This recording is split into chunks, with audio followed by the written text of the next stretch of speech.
ગુરુદેવ વીરસાગર દાદાની જય, રામ સાહેબની જય, કેશવ મૂળ પ્રકાશ બાપુની જય, બચુરામ બાપાની, નંદુમા માતની, સર્વના ઘટમાં રહેલા શબ્દ બ્રહ્મ સ્વરૂપ પરમાત્માની જય.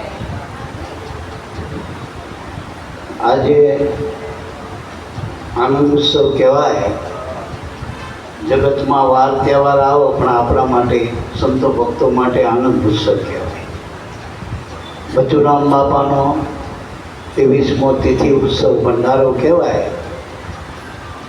પણ જો અવિરત એ પ્રવાહ હાલી રહ્યો, જગતના માવતરની કદાચ મિલકત એ વેચાઈ જતી હોય, પણ સદગુરુ ઘરનો જે વારસો ભક્તિરૂપ હોય એ અમર વારસો.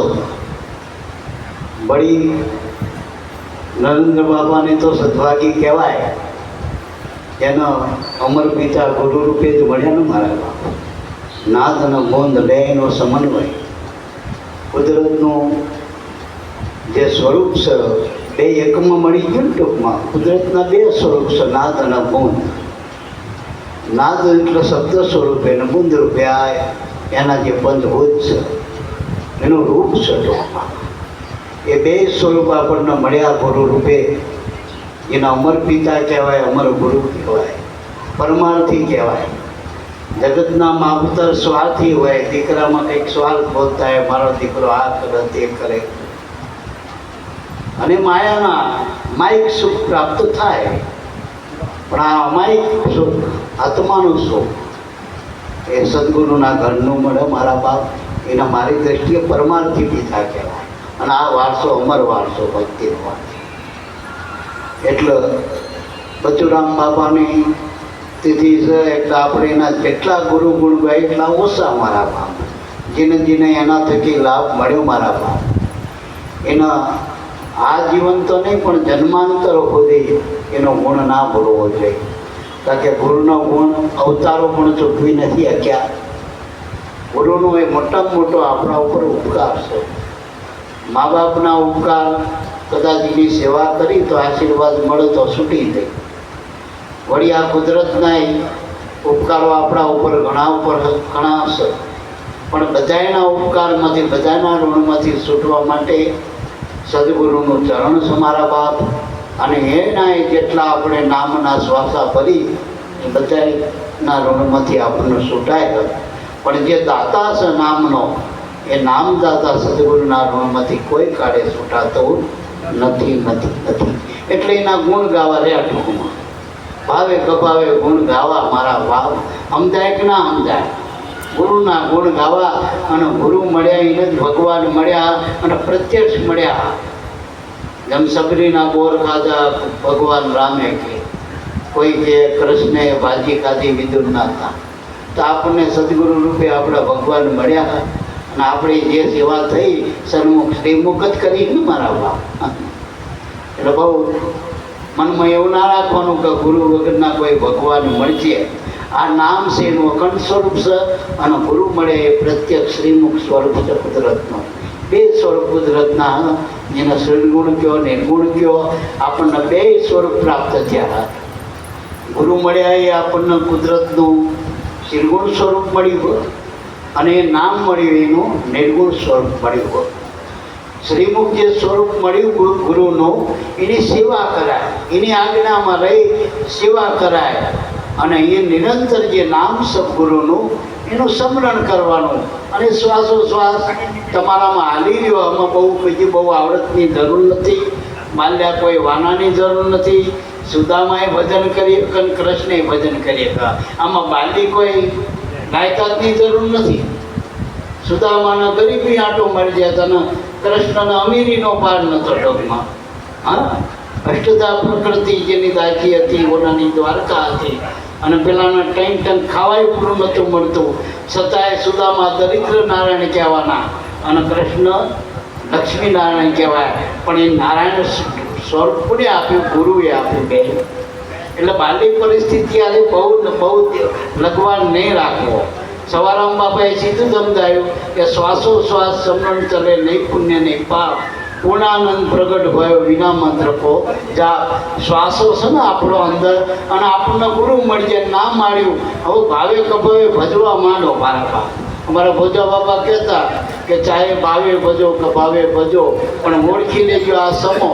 વાવણી ટાણે બીજ વાઈ જોજો, વાઈ દેજો, જોતો ના વાંધો સમો. આપણે નમું નહીં કરવાનું. સવારામ બાપા એ ગાય ને કે આડું જાય અવડું જાય નંદન લેર્યું. જ્યારે લેર લાગે તો મંડી નામનું ભજન કરવા માંડવું મારા બાપ. અને ભજનથી જ ગુરુનો રાજીપો થાય, સેવાથી જ ગુરુ થાય. મોટામાં મોટી સેવા ગુરુની આજ્ઞા મારા બાપ. તો ગુરુજીને મળે એટલે પહેલાં તમને ભજન કરવાનું કીધું, બીજું કંઈ કરવાનું કીધું. કોઈ કડાકૂટો કરવાનું કીધું ને કડાકૂટો મૂકવાનું કીધું મારા બાપ. મનને ગુરુમાં મૂકી દો, નામમાં મૂકી દો. નામ તમારા અંદર આઠે બોરા હાલી જ રહ્યું કુદરતનું, એ અખંડ સ્વરૂપ છે. એના સુરતાના ધ્યાનમાં ગુરુને હેરી લેવો મારા બાપ. જેમ માણી સુરતા બધાય કામ કરતા કરતા, હમણાં બાપાએ સાચી વાત કરી કે સમરણ ભજન ક્યાં સુધી કરવું, પણ સંતોનું ભજન સુરતા અમારા બાપ. જ્યારે શબ્દ સુરતામાં લાગી જાય પછી ભજન કરવું પડતું નથી. જેમ માનવ બાળકમાં ધ્યાન અહોની સદયા કરે, એ ભલે ગમે આઠે કામ કરતી હોય ઘરના બધા કામ, પણ એની સુરતા બાળકમાં હોય. એમાં આપણું આઠે પર કરતા ધ્યાન જો ગુરુમાં રહેતું હોય. સ્મરણ એટલે યાદી, અને વિસ્મરણ એટલે ભૂલી ગયા. આપણે કુદરતના સ્મરણના ભૂલી ગયા હતા. આપણને એ સ્વરૂપનું ભાન નહોતું. ગુરુ મળ્યા એટલે સ્મરણ આપી, યાદી આપી, અને એ યાદીમાં ગુરુ રે એનામ જ સ્મરણ. ટૂંકમાં હરતા ફરતા હાલતા ચાલતા ઉઠતા બેઠતા ગુરુની યાદી રહેવી જોઈએ. અને માણસને અત્યારે હાડું હાંભળ, હાડી હાંભળ, ધંધા હાંભળ, વ્યસનો હાંભળ, વિકારો હાંભળ, ગુરુની ભૂલી જાય એ મોટામાં મોટી બરબાદી મારા.